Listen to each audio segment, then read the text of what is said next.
Dreaming wide awake. This is the life I make. I don't need a holiday to make me feel this way. Listen up, take a chance. You can sing, you can dance, you can live like there's no tomorrow. Give it time and you'll find there's a groove, there's a rhyme. Move along and the rest will follow.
We shine like stars.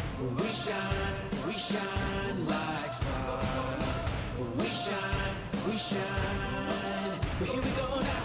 We shine like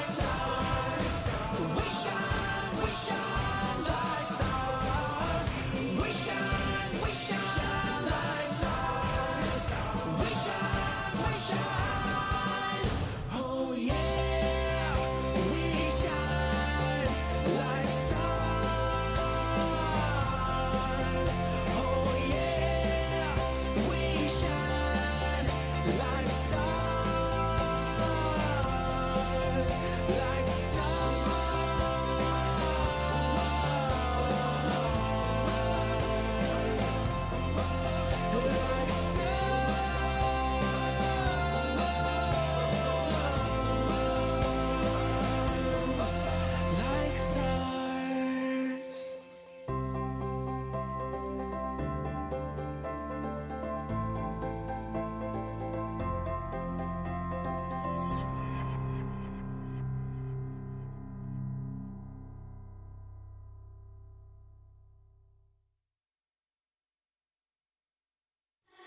Kick back when you fake like that.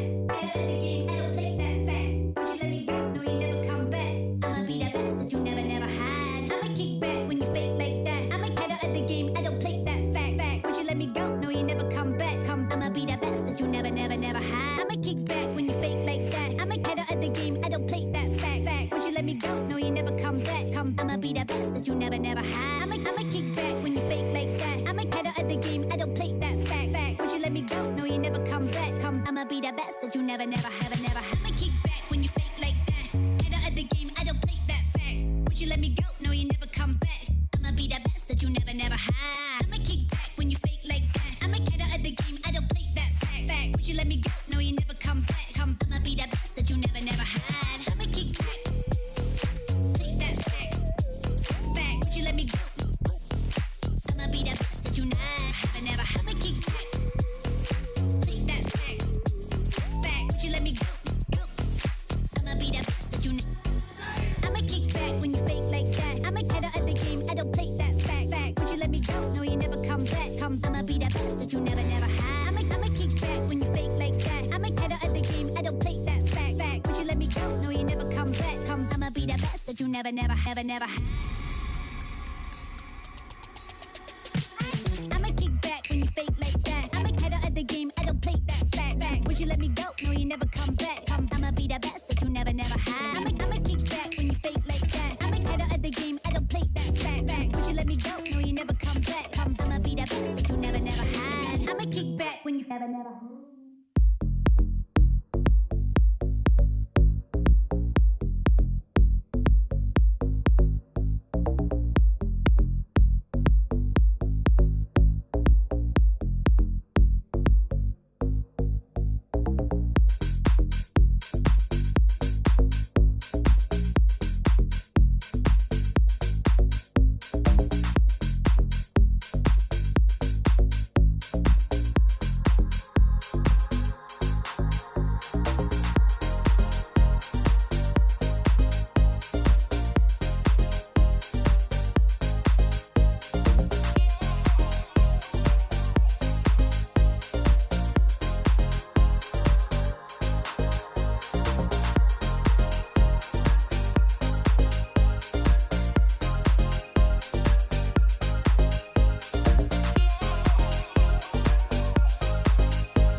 On a cracking, windy evening, daylight savings is here. I wanted to start acknowledging we're on Ngunnawal country, obviously just up the hill from the Longolo River, which flows into the mighty Murrumbidgee, and I want to acknowledge that Ngunnawal people have been looking after this part of Australia for hundreds and hundreds of generations, and it is a real privilege to live here and share this place together. So I want to acknowledge elders past and present.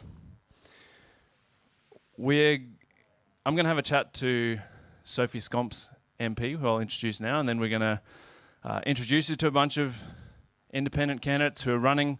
Pre-poll opens tomorrow. We know how much Canberrans love pre-poll, so I'm sure everyone would have voted in the next 2 weeks. We won't even need election day. But then we're going to hear from three of the independent candidates who are running, and we're going to leave lots of time for questions. There is a Slido which was on the invite. If you haven't put a question in there, chuck one in while we talk, and you can upvote so that the most popular questions get asked. We'll also have a roving mic, I think. We will have a roving mic. Great. Well, it's my great pleasure to introduce an independent colleague from the lower house, Dr. Sophie Scamps.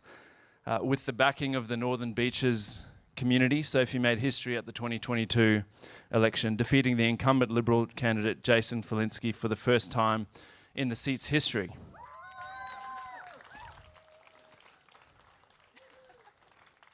Before entering politics, Sophie was a GP and emergency department doctor. She's a surfer and very swift on her feet.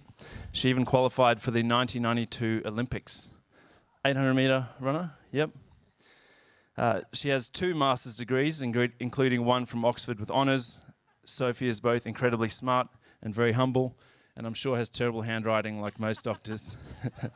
But please make her welcome tonight.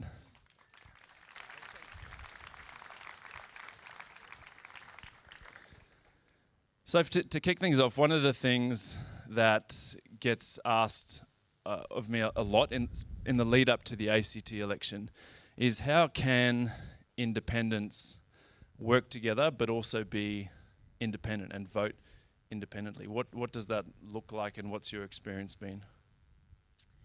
Thanks, Dave. It's a really common question. Are you a party? Are you not a party? I love it, and it keeps everyone on their toes. But really what it came down to was community. I'm a community independent, and where this started for me was kitchen table conversations. I had a sense that I wasn't being truly represented, and when I spoke to friends and family and people just standing on the sideline of my children's soccer games, I knew that a lot of people felt the same way. And so I thought, well, the way to actually be truly represented, you have to start with listening. And I'd heard about Kathy McGowan and the Voices of Indi, so we started our own kitchen table conversations. And it really was about listening to our community. And one of the things that did come up was, what type of representation do you want? And over again, people were saying, we want an independent like Zali Stegel next door. We're next door to Warringah where I am. And so from that, we decided to grow our own independent movement. So it comes back to community. And I think a lot of the independents, both in the lower house and the upper house, are values aligned. So when it comes down to it, things like action on climate change, gender equity and greater integrity in our political system, they're things that very broadly we all believe in, and most importantly our communities believe in. So it comes down to those broad strokes. Then there's slight differences. I do think it was quite fun right in the beginning when the new tills and we got in. There was a lot of scrutiny about how we were voting. Sometimes it was, look, they're all voting together. They are a party. And then the next time would be, oh goodness, there's a split. There's a fraction in the party already. And then they couldn't sort of work out the pattern of how we voted together or not. But really it comes down to going back to our community. What do we feel our community would want, and asking what our community would want. So that's what it's all about.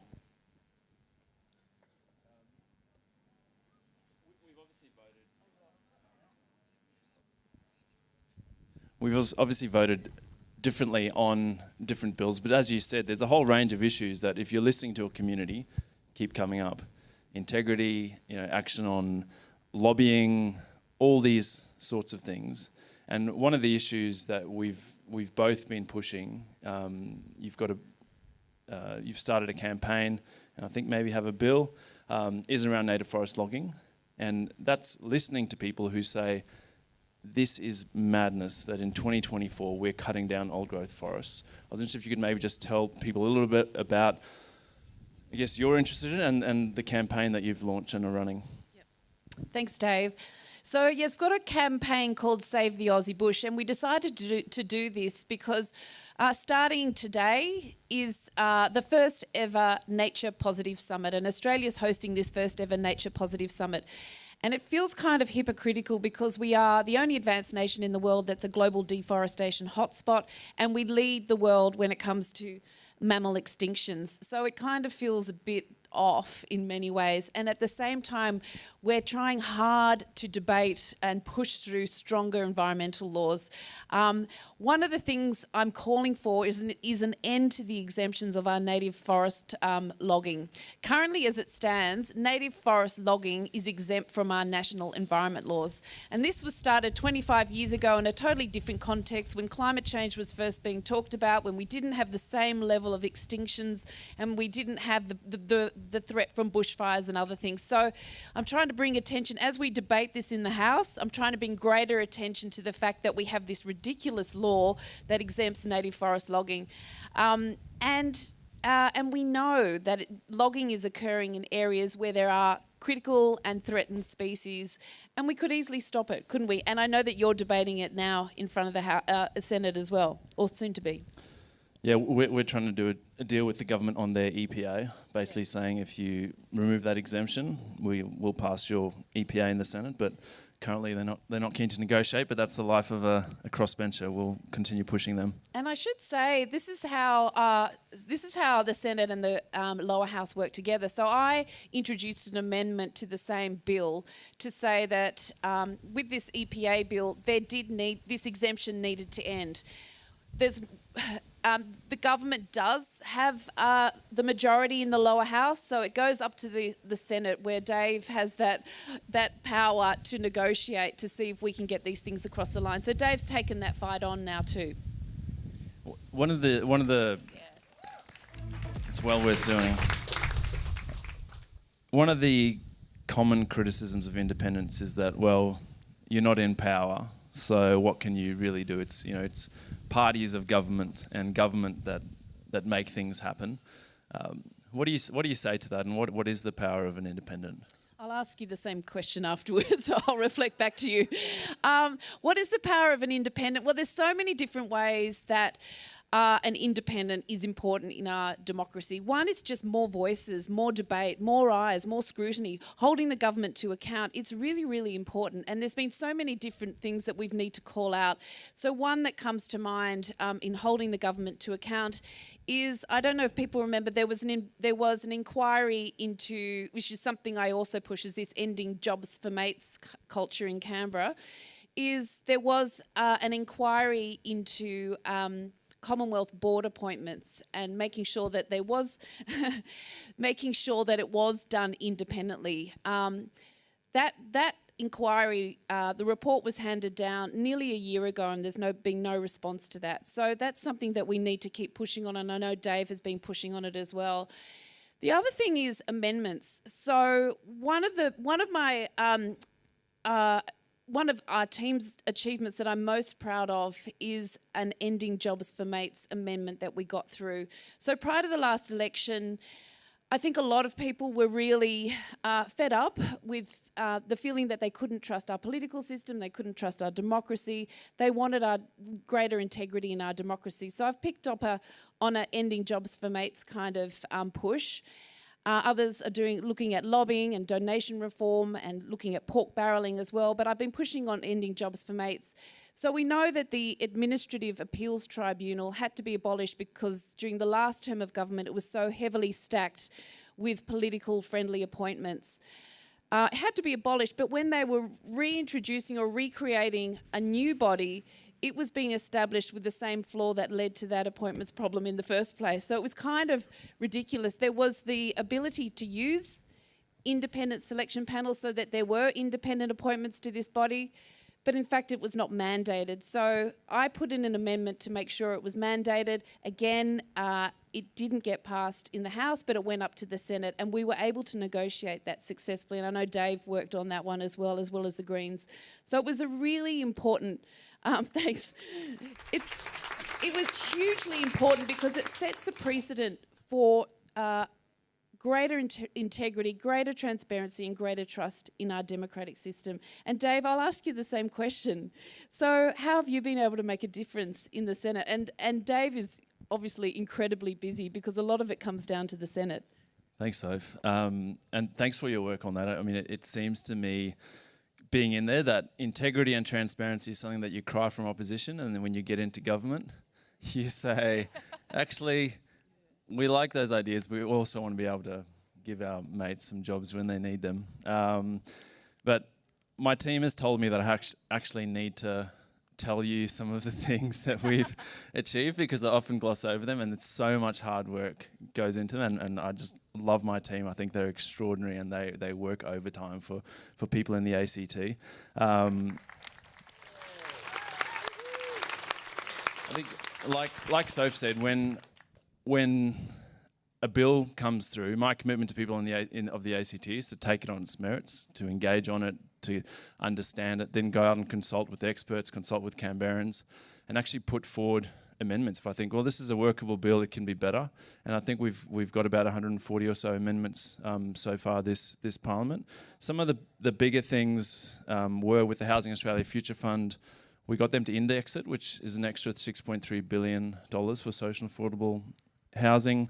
The Economic Inclusion Advisory Committee is something that was set up from negotiations through one of the tranches of industrial relations legislation that came through, and it's providing independent advice before every budget to actually look out for the most vulnerable in our society, people who are doing it the toughest. And off the back of that, we've seen 2 Commonwealth rent assistance increases, and we've seen the base rate of job seeker and other payments increased. Nowhere near enough, but it's a start. Some of the other stuff which has been really, I've really enjoyed working on, and you meet incredible people, is working with firefighters and first responders. The ACT now has the longest, most comprehensive list of cancers that affect firefighters that are I guess, covered through Comcare. And we've also had some really important changes to first responders who get PTSD and the way that they're treated. So thanks to the team. And then just finally, there was a $100 million active travel fund that was set up. Canberrans want to be able to ride more. We have too many cycleways that just end. So hopefully we'll get a little bit of that money, and then $50 million for the Mighty Murrumbidgee. So independents can do things. They're there to, I view it as I work for people of the ACT. That's what I'm in there to do. And I guess, it's a lot of pressure at times. It's a lot of fun too. Man Mountain, you've got big shoulders, thankfully. I wanted to say as well, I mentioned a couple of things. I mentioned holding the government to account, and I mentioned making legislation better by introducing amendments. There's also discussions that go on beforehand where we make suggestions, and sometimes they're things that the government may not have thought of, so that changes happen actually before it reaches the House. And then if we're still not happy, we might make amendments. But I didn't mention as well that we were able to introduce new and fresh ideas, or those ideas that maybe neither of the major parties would really like to touch. So one of them, I think we've all introduced a number of different private members' bills. One that I'm really, really proud of, and I know, again, multiple different people worked on it on the crossbench, was getting the water trigger in place. So the only change that has happened to strengthen our national environment laws to date in this Parliament is the water trigger. So the water trigger is all about making sure when there are gas fracking projects, that if there is likely to be a significant impact on water supply, on rivers or on underground water resources, aquifers, then it has to be assessed under our national environment laws. Previously, some of the types of fracking did not have to be assessed. So that's the one and only change. And for the first time just the other week, that was pulled, and there has to be an assessment of the fracking that's going on in the Beetaloo Basin. That is a huge thing. and again, it's working together. So working in the lower house, I know that the Senator Hanson-Young introduced that in the upper house as well, and there was a lot of work that went in on that, and Dave as well. So there's a lot that goes in on this. So, and another one was just in a private member's bill, another idea that just wasn't on the agenda was my Healthy Kids advertising bill. I've got a GP, I've got a health background, and one of the issues, I did work in health promotion for a little while, and I know that we call it overweight and obesity, is one issue that affects a lot of Australians, but nothing had been happening on it for 20 years or so. It had just been ignored. That side of prevention just gets ignored. So the Healthy Kids advertising bill is all about trying to stop our children from being bombarded with unhealthy junk food advertising. And we can that's been a lot of us, and I know Dave is working heavily on this as well when it comes to gambling advertising, when it comes to fossil fuel advertising, and when it comes to alcohol advertising as well. There's a lot we can do to prevent ill health in this country. And these ideas need to be canvassed and discussed both inside Parliament and outside Parliament in the national conversation. Well done, Soph. Just finally, because I'm really keen to make sure that we have time with the local independents. One of the things that we've started hearing, I guess, federally, and we're starting to see even advertising from the Labor Party here in the ACT, is this fear of a minority government and what that could mean. I'm interested in your thoughts on a minority government. How do you think it would work? What do you think the kind of things that you would want to push that other independents would push, and is it workable? I think we've seen with Dave in the Senate that it is absolutely workable. Dave's been working hard across the political spectrum to get things through, to constructively work both with government, with the opposition, with the Greens, with other independents, with Jackie Lambie Party and Jackie, been working really constructively. And I know before the last election there was a lot of talk, oh gosh, it would be chaos, it would be unworkable. But I think we've shown that actually it's really constructive and really helpful to have more eyes and more voices in Parliament. And we've been able to improve many of the bits of legislation that have come through, but also introduce really important new ideas as well. If it was up to me, and the other thing I'd say is actually in Australia we're used to a minority government already because we have a coalition, which is a coalition, right? It's a coalition of three parties, the Nationals, the Liberal National Party and the Liberals. So it's a minority government, they're different parties. So we already are used to the idea, and I think it will be exciting. I think it'll be really good for democracy. And how about you, Dave? What do you think? I think it would be great. I think we would actually see action on things like, lobbying reform, more actual transparency, ministerial diaries being released. Like, I think there's so many common sense things that you talk to most Australians and they say, of course, that makes sense, do it. But time and again in the Senate, you have the whole crossbench being voted down by the Libs, the Nats and Labor. And I think it's all these things that would fundamentally, I think, shift our democracy. So I'm excited. I'm really hoping it happens, but there's a lot of work to do before then. I might, you asked as well what I might focus on if I'm in next term, and I think it's got to be something like housing affordability. We've got a cost of living crisis, we've got a housing affordability crisis, and the thing that's driving that, and we've got growing intergenerational inequality. The thing that really is behind that is the difficulty that first home buyers have getting into the market, and that housing affordability. Rents are going up, mortgages are going up, and it is actually driving intergenerational inequality. The other thing I'd really love to introduce is something that's happened in Wales, and that is the Wellbeing of Future Generations Act and Commissioner. Good, great. Because everybody knows that so many of the crises that, the problems that we're facing right now come down to short-termism, the environment crisis, the climate crisis, the housing crisis. All these things could have been acted upon decades ago, but haven't, because we're in this short-term cycle. Thanks. But it's a really powerful way. And another part of that is breaking down the siloed decision-making so that you have this holistic, when decisions are being made, they're being made together with all different departments that are trying to get towards different overall holistic goals, not just one goal related to the department. Sounds good to me. Thank you, Soph. We're now going to actually invite the 3 independents who are going to be on the panel, and then we're going to invite all the independents who are running and you can vote for tomorrow at pre-poll. We'll give them a round of applause, and then they'll take their seats and we'll continue the conversation with the 3. So I'm going to invite up to the stage Fiona Carrick, who's a candidate in Murrumbidgee. Peter Strong Independents for Currajong. And Tom Emerson from Independents for Canberra.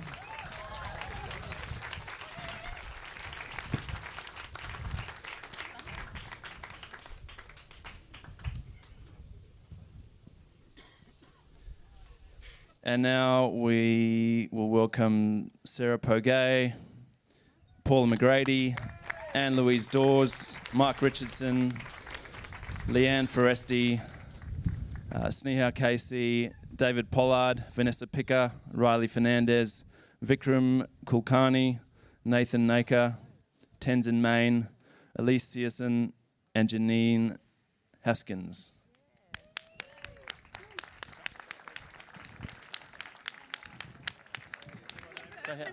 Oh, sorry. Sorry, and Anne Bray. Come up the front.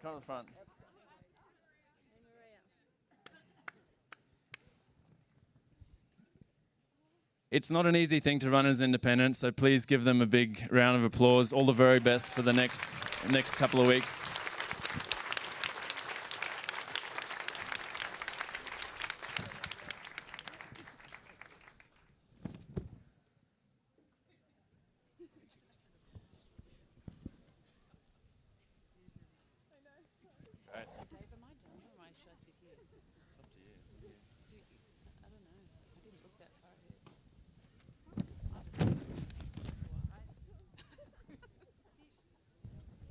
Let me actually.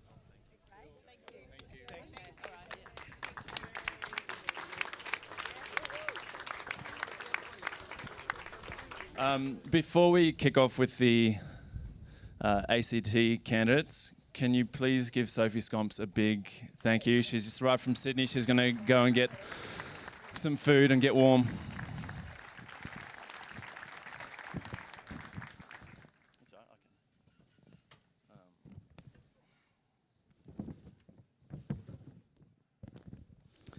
Thanks for joining us. We're going to start and give each of you a two-minute pitch of why Canberrans should vote for you. I'm actually going to get a timer because I know Fiona's got a timer. I know you 3 can talk, so we'll keep it to 2 minutes. Then I'm sure you can weave, like a good politician, weave what you didn't get to into your answers. We're going to do 2 minutes each, and then we're going to dive straight into a couple of Slido questions while people think of their questions, and then we can just go from there and see how we go. So, Fiona, I might start with you. Hi everybody, my name is Fiona Carrick and I'm standing as an independent candidate in the electorate of Murrumbidgee. I'm interested in community and building communities and everybody reaching their opportunity. So what I've been hearing is that housing is a big issue, frontline services, attracting and retaining staff, health professionals, teachers, police, community services, planning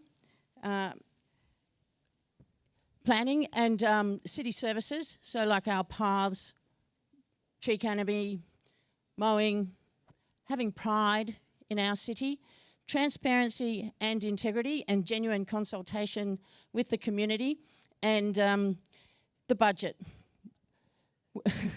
We've got a large debt, a growing debt, so we need to look at the priorities, look at each line, look at the priorities, how can we get value for money, and how can we slow down that growing debt.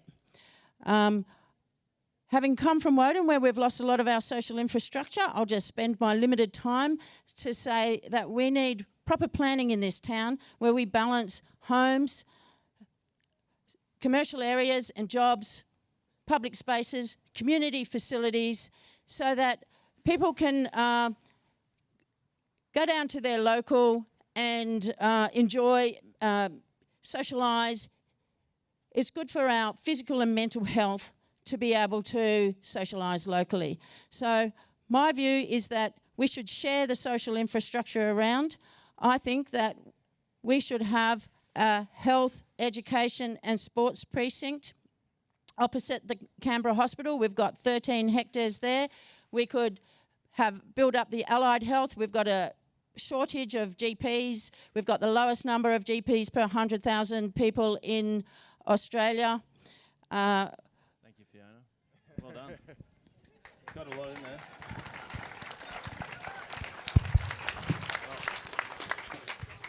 Peter, put you in the hot seat. Thank you very much. Now, why am I running? I'm running, ladies and gentlemen, because there's a ruling class in our city. It's a big business union class. They know they own the government and they want to own everybody. They want to own the rest of us. Now, Anne Bray and I are fed up. We've had enough. We're going to get independently tough.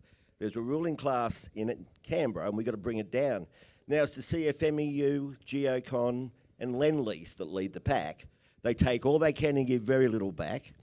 And it's kids, teachers, parents, health workers, patients, the needy, the homeless, the young, the old, all of us that pay the price for those dodgy done deals and ignored good advice. Now, we can change the Assembly, have a better future for our kids, you see. So grab a pen or a device and make a note. I mean, you're a captured audience, but that's not quite okay. And make a note. In October, give independents your vote. And if you're in the electorate of Kurrajong, vote for Anne Bray and Peter Strong. So that's the first minute. But the reason we're running as well is Anne Bray and I met over the small business community many years ago. I was the national face of small business for a long time, and I understand small business, and it's connected to community, it's connected to sport, it's connected to charities. They employ an awful lot of people, and they're fine people in the main. I used to own Smith's Alternative Bookshop, or when it was a bookshop, and I put the wine bar in there, and I put the events in there, and I put the coffee in there, and now we've got Nigel McRae running it. He's a great impresario running it as Smith's Alternative. And it's a place to go when I owned the shop and people said it was a safe place for those who are different from the rest of the community. And they came there and they felt safe. And it's really important that people do feel safe in our community. This government's failed them all. This government hasn't failed the CFMEU, hasn't failed a few big businesses, and I suppose they're pretty happy about that. We need to get independence in there, ladies and gentlemen. Thanks, Peter. Well done. Tom, you got 2 minutes. Thanks, David. Thanks so much, everyone, for coming out. Really appreciate you putting this on and giving us this platform. This is what we are really excited about, this kind of democracy, where people come out and feel that their voices can be heard and be part of the conversation about our future. I've certainly been inspired by, I spent the last couple of years working in David's office, so certainly inspired by the approach he's taken, and everyone in the Independence for Canberra group has been, so much so that I've worn the same outfit this evening. We're attempting to replicate a similar approach in the Assembly. I had heard from a lot of people and continue to hear from people who feel that we don't have a responsive government. It's been a very long time without a change, and that a constructive crossbench of independents in there applying pressure to ensure the government's actually following through on their commitments would be a good thing for our city. Some of the issues that we're hearing about are, we're often told we have the most progressive jurisdiction in the country, but actually we have some not very progressive outcomes. We have the highest persistent homelessness rate in Australia, which means if you become homeless here, you're more likely to stay homeless than anywhere else in the country. We've got, after the Northern Territory, the highest disparity in educational outcomes based on income. Disadvantaged kids are 4 years behind their classmates when they reach, their advantaged classmates when they reach year 9. And in our health system, we're also failing in many areas. Fiona touched on the GPs, lack of GPs here, longest emergency wait times in the country, longest wait times for elective surgeries in category 2 elective surgeries. So there are a lot of areas where we need to be applying pressure, and I don't hear the progressive government that we have actually talking about these issues. It seems to me that Canberra is increasingly becoming a place where high quality healthcare, housing, education are the remit of people only who can afford them, not for everyone. That's not the future that I want for my kids. I don't think it's what most of Canberra want for this place. And also, we've been inspired to see what Sophie's been doing federally. Would like to do the same here in the ACT, which is to legislate a Future Generations Act and model Thank you very much. To show what an independent crossbench can do at the territory level, hopefully the same happens federally. Thank you, Tom. Thank you, all three of you. All right, we're going to go straight to Slido for the first one, and then we'll alternate.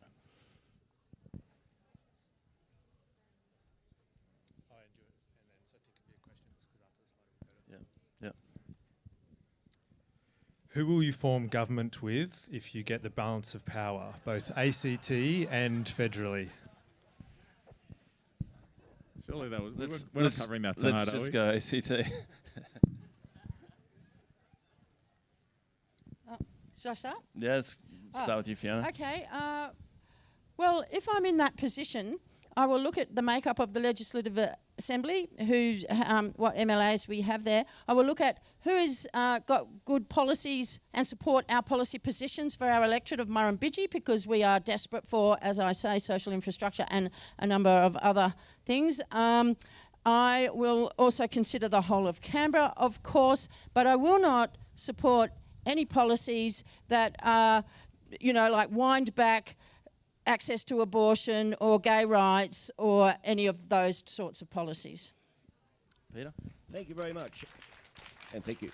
Ladies and gentlemen, Anne Bray, who's where I'm running with, worked in an embassy in Washington and represented Australia on climate change and a whole range of really important things. So she's the diplomat. So the answer that we give is we've got policies. From day one, we got policies. We had them, we've published them, they're on our website.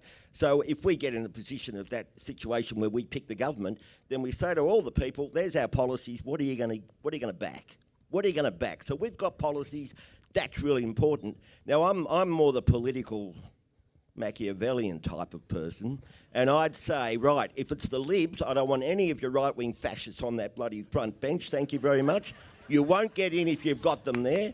And if it's Labor, where's Vanessa? If it's Labor, good on you, Vanessa. No Andrew Barr and no Yvette Berry, and we want a complete change of leadership. Geez, I've got to sound pretty soft on the back of that from Peter Strong. I guess it's in the name. So we've laid out, there are three conditions. The first is we do have to see what the composition of the Assembly is. Who wins the most seats? Someone the other day in our team said, we'll support the government that wins the election, which I think is a pretty good criterion. We have today or tomorrow morning releasing a statement of expectations. It's on our website now that you can have a look at. So if you go to independenceforcanberra.com, in the latest news section, there's a media release. It's coming out, and it lays out the things that we expect of the next government based on what we've been hearing from our community over the course of this year.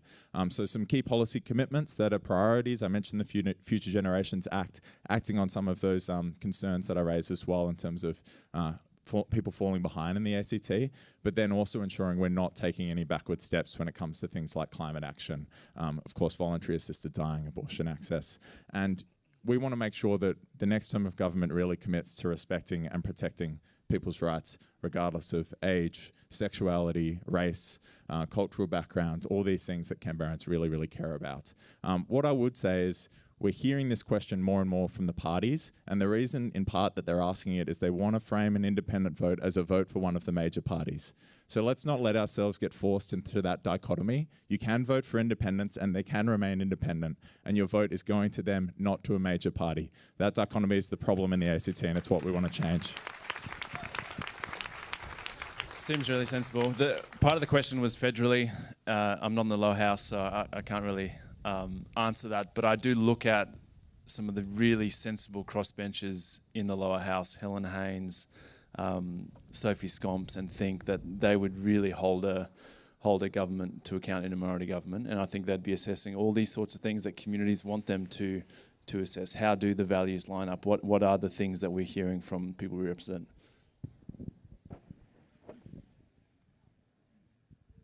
Hi. Thank you very much for organizing this wonderful forum. My name is Muhammad Ali from Helping ACT. My question is to all of the panel members, including David. And it is that we are all aware of the ever-increasing cost of life in Canberra and wider Australia. And it's really affecting struggling families already in Canberra and elsewhere. So I wish to know that what are your plans to address this very important issue, because I reckon that there is an increase not only in the food demand in Canberra and elsewhere, but also related to it are the mental issues. Thank you very much. We might change up the order. We'll start with you, Peter. I missed the point of the question. Cost of living. Thank you. Cost of living. Cost of Yes, living, thank you yeah. very much. Right, cost of living. First of all, we come back to the budget, ladies and gentlemen. So we've got a budget. In the last budget, the ACT government said this is a cost of living budget. And it was. They increased the cost of living for everybody. They increased the cost of transport, they increased the cost of rates, they increased the cost of a whole range of things. So you come back to small business, which is an area that Anne and I know, and their rates, because rates have gone up, because of all these sorts of things, rent's gone up, therefore they've got to put their prices up. And who pays for that? It's the people of the ACT. So we come straight back to good government.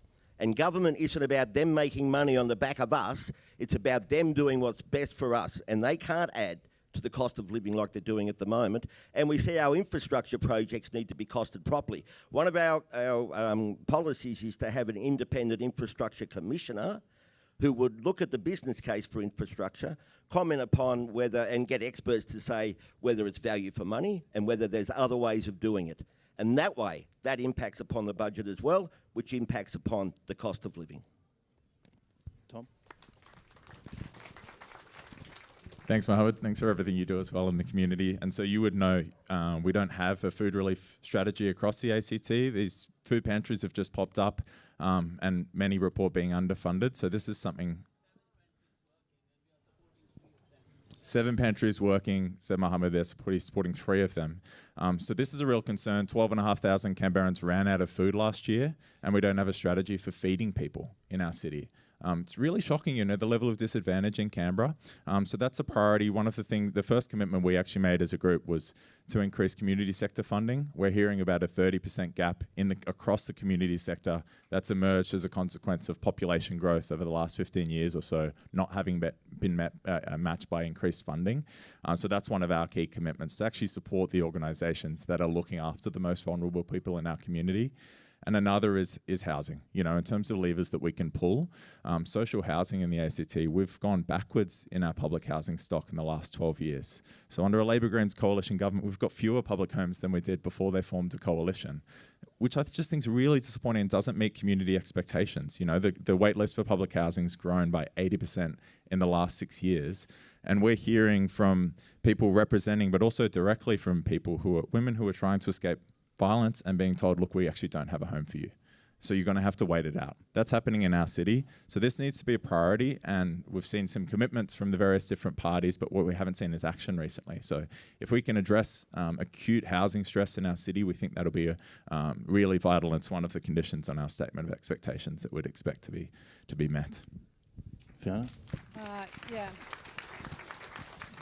I support what these two have said. Housing is obviously a major issue, so I will support more public housing, more social housing, supporting vulnerable people, women fleeing violence, accessible housing for people with complex needs. I would support the community sector. They need funding so that they can secure accommodation and secure the staff that they need, because if they don't have secure funding, they lose their staff to more stable jobs. So I would be working with the community sectors to make sure that they have what they need in accommodation and resources to provide the wraparound services to the people in need, and that we have drop-in centres that people can come to feel supported, and that these community organisations can do outreach services into people's homes and schools, and directly work with food program to supply food.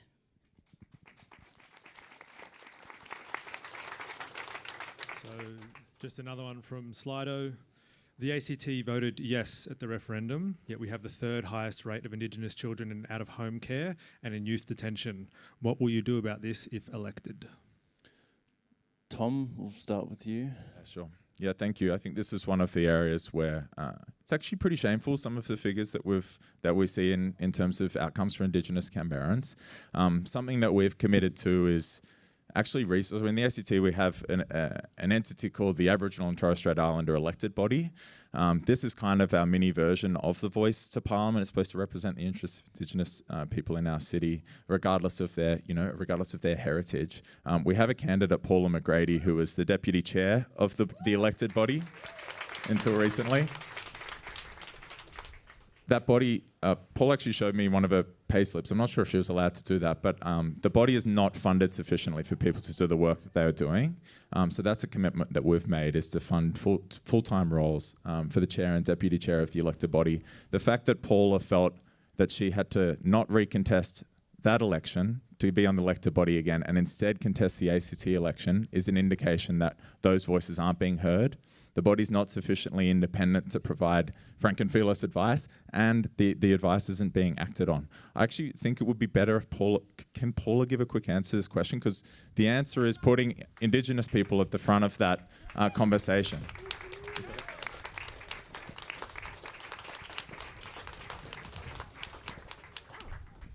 Thank you, Tom. Yes, thank you to the ACT. They voted the right way. And even though it was really disheartening, it did not stop me. The next day I got up, I put my Yes T-shirt on and I wore it to the market, and people were apologising to me for, for the overall vote. But I'm standing here today and supporting our community. Working over 20 years in the family, domestic and sexual violence space, the front line of services.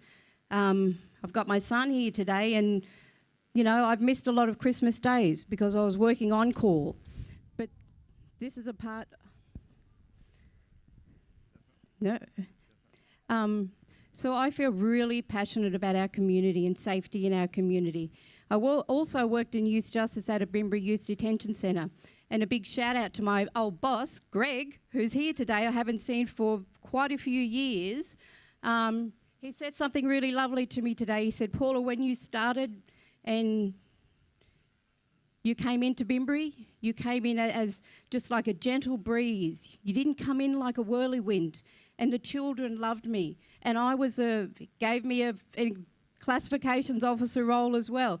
So I really love the grassroots of our community. I really want to see a future for our children, all of our children. I want to see poverty end. I want to see the focus in the most disadvantaged parts of our ACT, and we are going to lead the way. Regardless of whether I get in, I know Thomas will be our voice if he gets in. I know everyone here will be our voice, and it's really, really important because we need to really look after our future and our children. So I think that's it. Don't even know if I answered the question.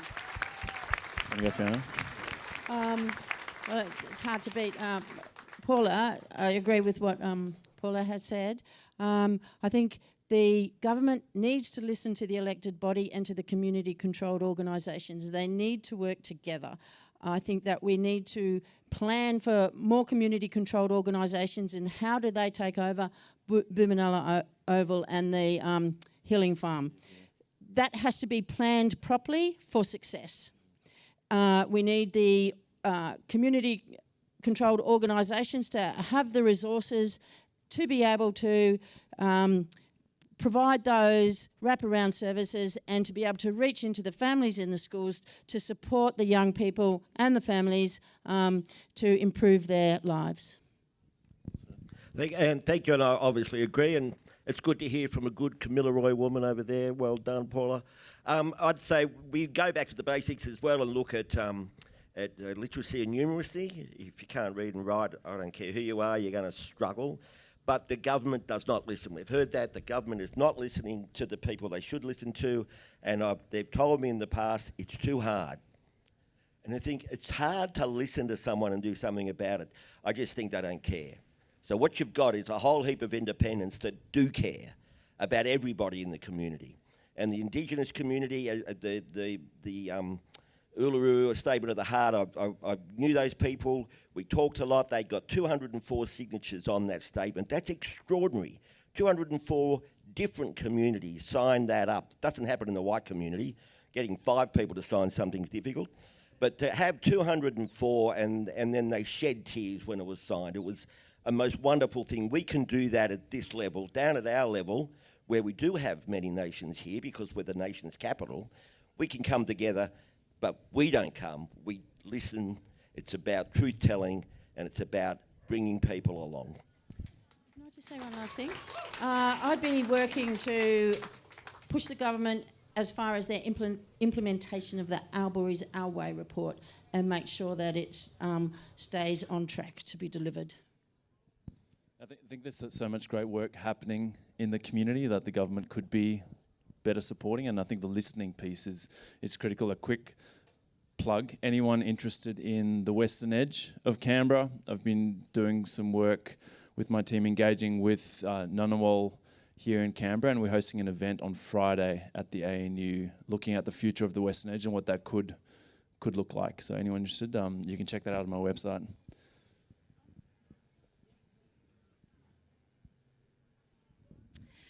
Hi, yeah, thanks for this great event. I'm a teacher, a secondary teacher, and there is one very specific goal that would do bloody wonders, okay? So, and that is to bring back in the ACT, which I gather, I haven't yet followed it up, but I gather the New South Wales government wants to do. We all know how desperate we are for teachers, and that's getting worse and worse and worse. I mostly do relief, and I know they are always desperate for relief. They have to combine classes. That sometimes, anyway. So that goes on. But the people who know and understand education, and this seems to get missed, are actually the teachers. I'm a parent too, but really it's the teachers and to a large extent, the students. We're the ones who really understand how schools work, how education is work, because most of us are in those jobs because we're very passionate about it. So the one thing that you can do, which was never really there was no funeral for it, and that is to bring back the grad diped. Okay, now when education's talked about, it's usually not usually talked about in terms of primary education. I've got to explain this because most of you may well not know this. So they introduced, no, please, have respect. Okay, so they brought in the secondary Bachelor of Education, right? And there's a couple of problems with that, and that's why the DepEd's important, so please, people. The first thing is a lot of us doubt they're actually training in their discipline because it's very different from primary. The second thing is that a lot of people don't know what they want to do, and they come to the end of their Bachelor of Art or Bachelor of Science, and they may then think, actually, I want to go into education. Or they may go into another role and then decide, I want to go into education. DepEds have been... no, this is my question, obviously. It's about the DepEd. What are you going to do about that? Because it's 2-year masters. Yeah. That's double... No, this is 2-year masters. That's double the cost. And for the students and the teachers, not for the government. And most of those units in the DepEd were a waste of time. They don't think to ask teachers who've actually been having to use that education whether that's helped. And most of it, some of it's helpful, most of it isn't. So if they can do it in New South Wales, are you prepared to do that to improve the situation for schools? Thank you for everything you do. So graduate diploma of education, do you back it? Fiona, you're up first. I know that there's pressure in the schools, and some schools in particular, the relief teachers and teachers don't want to go there, and there's even greater pressure. And the more the pressure is, the more people leave, and you get teachers that are 5 years experience and then they're gone because it's high pressure. So I will be listening to people about any measure that we can do to improve the retention rate of teachers and to attract them. And so I would be very keen to hear all ideas about how we can retain and attract our teachers. is critically important.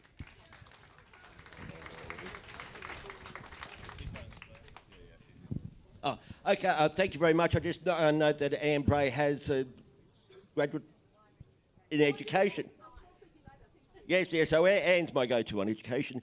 But University of Canberra is a place that we go to and say, okay, what can you do better for our community? Because the University of Canberra is our university, and a fella called Bill Shorten's going there soon, they tell me. And he wants to do things, and I think that's an opportunity that we can convert there. Yeah, it's not something I'm across. I think if there are opportunities to get people who have different life experiences into our education system, especially into our public education system, that'd be a really good thing. We know there are shortages. We know our existing teachers are under such a strain, and it's probably frustrating when people criticise the education system as a teacher. So yeah, we need to be pulling all the levers that we can. People with life experience outside of education, getting those around our kids as mentors would be a really good thing.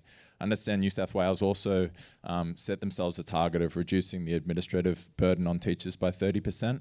Something like that in the ACT might go a long way as well, because we hear from teachers who just don't feel they've got the joy in teaching. And so that's absolutely vital that we reinstate that to the extent we can.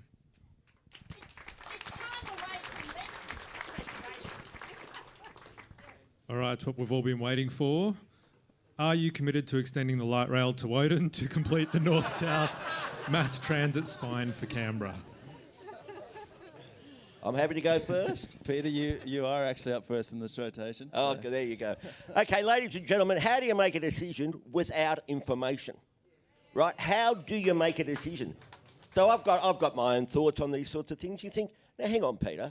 And Anne says it all the time. It's got to be evidence-based decisions, especially when we're talking about expenditure like this. It might be the best thing that could ever happen to Canberra, and it might be the worst. We don't know. So we will demand that we get this independent infrastructure commissioner to look at the business case, if it ever turns up, and give us the information we need. And we will demand that is, you know how the government puts out a monthly newsletter in your letterbox? It's called Our Canberra, and what they mean is it's their Canberra, not ours.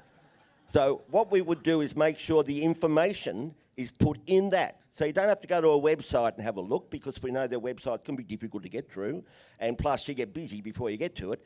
It's on your table. It's there somewhere. You don't have to read it, but we all love stats and information in Canberra. So we're going to make sure transparency, people talk about it, we walk the talk. So we're going to make sure this information is published in that, say twice a year, but certainly when the business case comes out, it will have an independent person published information in that newsletter going in your letterboxes. Tom? So this is, I think everything I've said so far is reflective of everyone in the group, Independents for Canberra's positions. This is one of the issues where there's varying positions based on the different electorates. So the commitment we've made is to reflect, the priorities and concerns of people in our electorate. So on light rail, there are differing views, say in Tuggeranong, than there are, in Brindabella than there are in Currajong. So you should chase up your candidates. We can put them out again later and ask their views, what their positions are. But I suspect if you're in their electorate, they probably align with yours. My position is that we shouldn't just scrap the process we've already got underway. We're planning and designing the next stage. We can't possibly make a good decision about whether or not we should do it without continuing that process. And to Peter's point, get to a decision point. It sounds like it might be after the next election regarding construction, and make a really clear-headed decision. Is this what we want for our city? How are we balancing this with the rest of the public transport system? Is that equitable across the ACT? Other priorities like active travel connections into the light rail.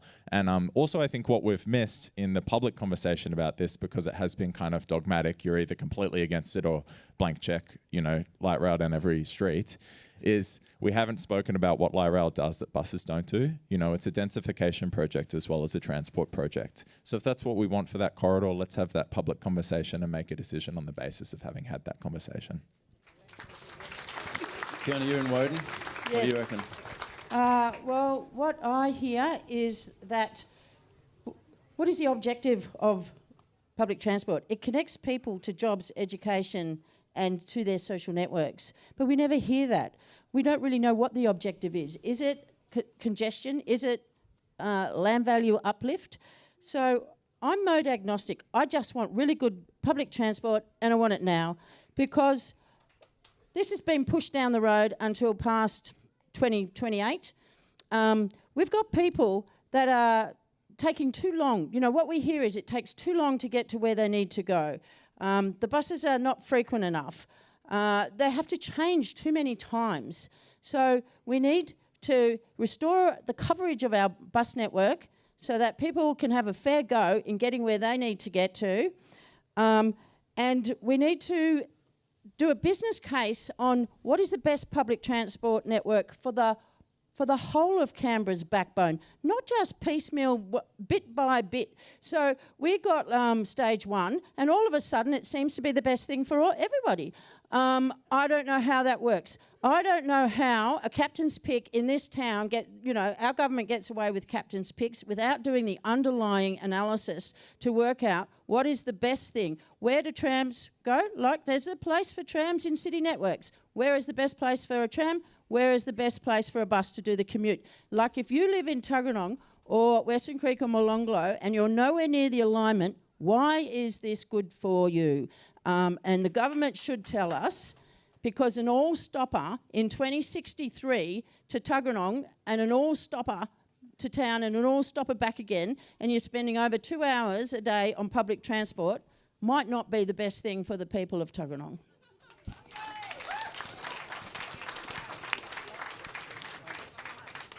I think we said 7:30 on the invite, but I know it's getting chilly, so we might have a couple more questions and then actually allow people to go and talk to candidates and ask questions. So who else has... I'll keep with it a question short, mark. I promise.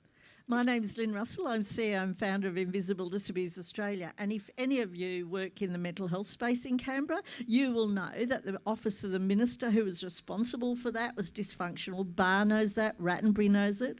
So for the first time in my life, this 73-year-old with several disabilities who's worked in human rights is voting independent. That's it. I no longer am a true believer. So there's lots of messages here, and I can see that you're all really fabulous people and you're ethical and moral and responsible, unlike others I could name. But what your messaging is not getting to 80,000 people in this town with disabilities. And the people who love and care for them. Their lives are hell, like your firefighters with PTSD. Nobody knows they've got PTSD. So when they go out, they get triggered. The cancer ward is not accessible. There's no chairs. I see frail people trying to get out of chairs that are so low. When I had radiation and chemo, I couldn't use the toilets because they were too low. There were no grab bars. The whole area. I want to help you. I want to work with you to get a message to 80,000 people in this town and those who love and care with them and those with chronic health conditions to know that you care, because you haven't really got one message that we're hearing. So please talk to me. What's your question? Oh, the question is, will you undertake to make sure that in the future a first-time minister does not get and dysfunctionally apply policies for people with disabilities? Rattenbury and Barr both did an investigation into the office and cleared it. I walked in the office and got abused myself. So would you please make sure that you protect that portfolio as best you can? That's it. Thank you. Yes. Do you want to? Yeah. Yes. Yeah. Definitely. And I think this is what an independent crossbench is for, is when dysfunction's there, not to sling mud politically, but to make sure that we're actually having those conversations with people in the community who are affected by the dysfunction and reflecting that voice in the assembly in a constructive way and say, look, things need to change. The ACT should be a real leader when it comes to disability inclusion. It's confusing to me that it isn't. We have a supporter who, she's in her 90s and always says, oh, I'm so sorry, I can't help. She's got a walking frame. And her top priority is that our footpaths allow her to walk on them. in the middle of our city, in the middle of our city. So I think it's an opportunity. We need to grasp it. We've got changes that able to be across federally with what's happening with NDIS, where there's going to potentially be more responsibility in the hands of the states and territories. So we've spoken about as a group. I've got Anne-Louise Dawes here who worked at the NDIA, how important it will be for us to front foot that as a jurisdiction and not, as so often seems to be the case, be the fourth or fifth to actually start taking action. So when those changes come through, we're reflecting those voices. One concrete commitment we've made on this is to also provide more funding to advocacy for inclusion, one of our key disability advocacy groups, so that they can do the work that they do, because they're not actually funded to do a whole heap of all the submissions they do into inquiries to ensure all our decisions reflect infused with disability inclusion. Anything, Fiona? Yes, I'd be definitely supporting the community organisations that do the frontline services for the disability community. I also cannot believe that we've built an emergency department at the hospital on top of the Nat Cap car park, and there's no parking, there's no access. It's shocking. It's unbelievable. So I think it's frankly offensive that it's an election commitment to get a car park. It should have been planned and built when the new emergency was built.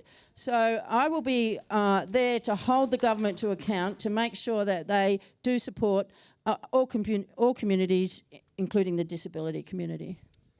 And very quickly, I've made a few press club addresses. The first address I made, I talked about mental health and the importance that everybody is confronted.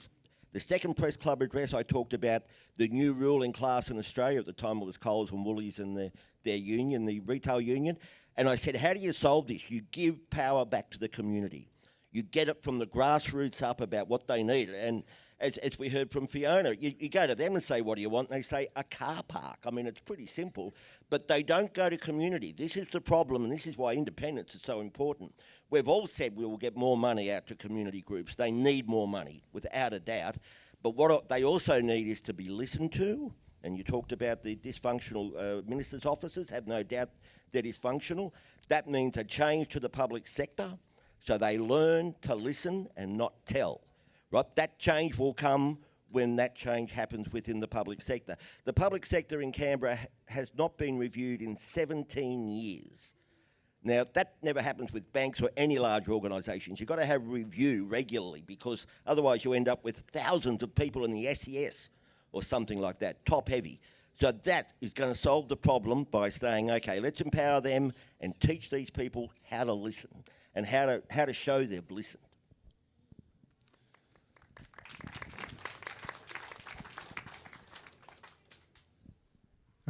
Good afternoon. My name's Gregor Manson. My career was in basically operational frontline stuff, delivering things. I spent the last 3 years after the bushfires and floods looking intensively at the root cause of the sort of issues that have been raised here, education. Why isn't it working? And it's easy to blame politicians and political thrust, but in my career, basically the politicians set the policy and expected public servants to put up a business case, cost-benefit analysis, and a plan to deliver that policy. Now, I think we have a very significant challenge in the public service, and Mr. Strong just mentioned the expansion of the SES levels in the service. Everybody's moved up a few ranks. If somebody's being paid $400,000 a year to head up a division in Canberra, in the ACT public service, you write them a letter and you get no response for 6-12 months. The root cause is you need to reinvigorate the accountability and responsibility for members of the public service. How are you going to do that? And you set the policy on community information and consultation. The biggest challenge is getting a public service that can actually deliver business cases to you. So the question is, what what are you going to do to make the public service deliver? Yeah, cool. Thank you. Fiona, you're up. Yeah, it's true. Project management is very poor. We need proper business cases, as any other jurisdiction would do, a proper options analysis. What are the objectives that we're trying to achieve? And then, you know, so we have to hold them to account to deliver the business case, and then we have to be very clear about the scope, the budget, the timeframes, and the procurement methodology. So it's definitely something that needs to be improved. You know, we've seen so many failures with the HR 78 million, the digital health record. Our public service has answered to the same masters for so long, we just need to shake it up a bit. And the solution, without a doubt, there is no solution if we have the same government there after the election. There is no solution. So independents, that's why we're here, independents have to get in. Now, I mean, Ambrose and I have worked on any number of new policies. There was a thing called the Regulator Performance Framework that I worked on with Julia Gillard, where we brought it in to have more transparency about the behaviour of regulators. And at the federal level, most of the regulators are fine. So that came through. So what we need is people that are good to be praised and people that aren't to be told that. But we need independency, and otherwise it's not going to happen. I think it's a really important question, and you know, one that has to be such a priority. I mean, we've got a single level of government here, and we seem to move incredibly slowly, but we don't have local councils to deal with, so we could be doing the opposite if we had a really high performance culture in the public service. I think part of what might be holding that back is, to Fiona's point, having had the same government for such a long time, you've got people reporting to the same people. We often hear that things you wouldn't think need to be passed up to the chief, get passed up to the chief, and we can't actually do that. We don't have a mandate to do it. So that concentration of power can be problematic. The Chief Minister and Treasurer is the same person. Treasury is also kind of combined into the Chief Minister's directorate. So there's some potential structural changes there. That's one of our commitments, is to split up those roles. But to Peter's point, being in there to apply positive pressure is so important, and not letting our elected representatives off the hook either. You know, Fiona touched on those projects. A $78 million expenditure on an IT project that didn't deliver any outcome. We're not using it at all. A $160 million blowout on the digital health record, and it's still, according to the midwives I know, not working, not fit for purpose for them. And many millions of dollars for a complexity thinker. You know, and recently I brought this up because I thought this question might be asked. There was an inquiry into the Auditor General reports on those scandals, and one of the recommendations, this came out in the last month, was that the Chief Minister strengthen and clarify the ministerial code of conduct to ensure that ministers actively seek to prevent and are held accountable for any significant mismanagement within their portfolio. So this is a recent recommendation. Apparently that's not happening, so that's pretty shocking. Our governance arrangements are very poor. We've got one house, we've got a majority, the Labor Greens together, co-governing, a majority. They have the numbers, they put everything through. We have no upper house of review. We have no local government to love us. We have a committee system where 2 of the 3 members are the Labor Greens. They don't seem to deep dive into themselves. When doing my research to develop my policy positions, looked at the Auditor General stuff. It's terrific. But you look at the committee system and the inquiries that come out of there, they're pretty lame. So I think we really need to strengthen up the committee system and do something about our governance arrangements that are just letting things slip through and captain's picks. And so I've got to add the transparency again. I'll come back to that weekly or monthly newsletter. Publishing stuff in there, having the Auditor General make sure that KPIs of all the various directorates are published in there so we know what's going on is really important, because that then makes them accountable to the public for what's going on. And just remember, whatever we ask for won't happen without independence. We wanted a corruption commission, we got an integrity commission that has no staff, that takes forever to do anything. If we want to have a strata commissioner, which we do, we're going to end up with a hunting dog that never leaves the porch. It barks at people and that's all, unless we have independence to make sure it's got teeth to do the job. That's what we need. Okay, we're going to go to our last question of the night. Hi everyone, my name's Janine Haskins. I'm a non-party independent candidate for the Ginninderra electorate. My background is in community services, mainly in the criminal justice system. So I was a probation and parole officer. I worked at Belconnen and Remand Centre, the AMC, DPP as a senior witness assistant. So I've worked with both sides, offenders and complainants, victim survivors.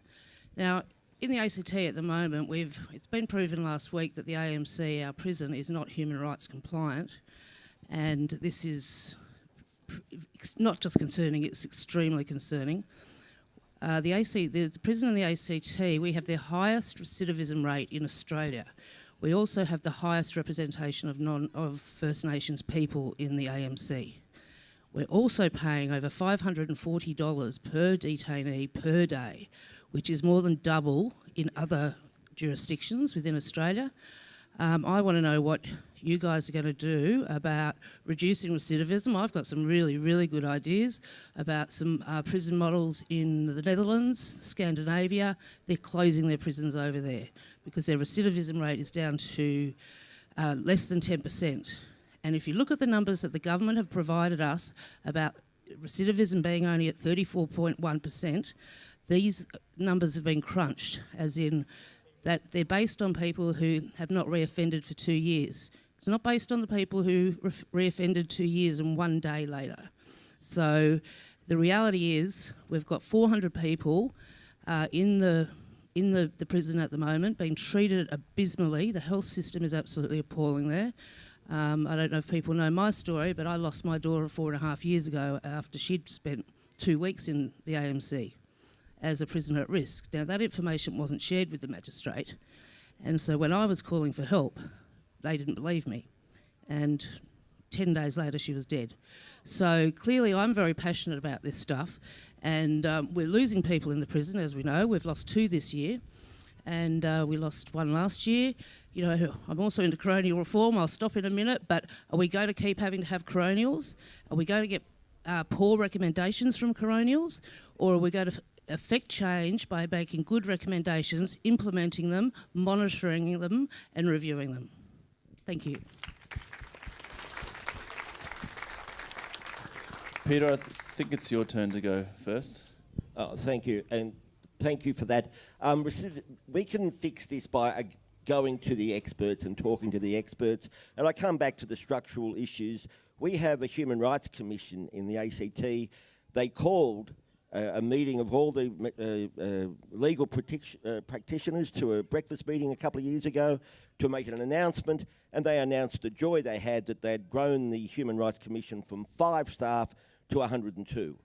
They shouldn't have been talking about, they should have been talking about what they achieved in recidivism. They should have been talking about what they did for mental health, etc.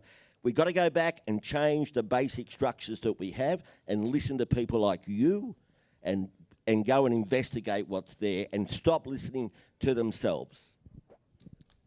Tom? Thanks, Janine. And it's a heartbreaking story, and thank you for running. I saw the Canberra Times article today, and there's a lot of alignment in terms of what you're doing, and I think what a lot of the independents are trying to achieve. So good on you for doing it.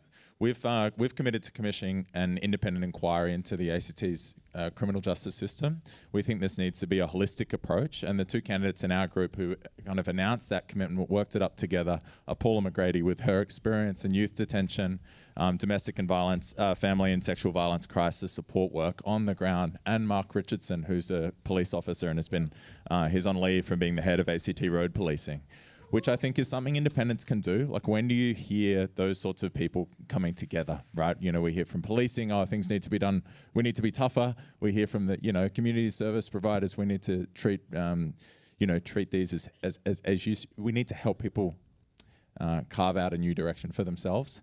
And we've got people from both sides coming together saying the same thing's needed. Victoria did this recently. 100 recommendations came out of the inquiry, and it is pretty shocking, some of the statistics in the ACT. We're told that we have reduced recidivism. This is really, really frustrating to me, and we have our Attorney General celebrating that. But we've we're issuing more community corrections orders rather than imprisoning people, which is, that's fine, but people are reoffending at higher rates than they were. So I'm not saying we need to imprison more people, but let's be honest about what's happening, which is since the government's reducing recidivism by 25% by 2025, since that program was introduced, our reoffending rates have gone up. We're putting fewer people back in prison, but we're reoffending at higher rates. Almost 2/3 of people in the ACT who leave the prison system will reoffend within 2 years, the highest rate in Australia. So there's a huge problem there, and I'm hearing from people. Just yesterday, 2 people came up and said this is a priority for them because they've got children who are in and out of the system as well. I support and will work with other independents on this matter. I was at the local shops campaigning the other day, and there was a fellow there asking for money. He had just come out of prison. He told me that he's been in and out. He comes out, they give him $750, and he is then, the $750 doesn't go very far. Housing, no job. And so he said that many people find themselves in the situation that they offend again to go back to prison, is what he told me. So I will definitely work with everybody to improve the whole situation. Thanks, Janine. We're going to wrap it up there. Thank you all so much for coming out. I often get asked if after 2 years in Senate, am I more cynical? Am I more hopeful? And sure, there's a bunch you could be cynical about, but it really does make me more hopeful when you engage with Canberrans. You see how much Canberrans love Canberra. They want to see it do better. And thank you for engaging in democracy like this. Thanks for coming out on a public holiday evening. I hope you found it interesting, useful. Candidates will be hanging around. Please go and chat to them. So thank you all so much. And thank you to the candidates. It really is a big thing to put yourself out there, to put all the work in, to put your life on hold, to run, to represent a community that you love. And the thing that I say to independents who run is I don't think there's a downside. Even if you don't get elected, you are pushing the major parties to reconnect with the very people that they should be representing. So thank you all so much and have a great evening. Cheers.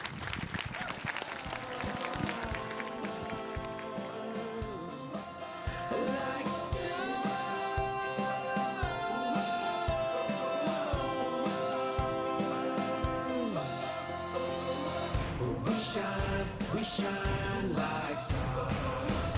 We shine like stars. We shine like stars. We shine. But here we go now. We shine.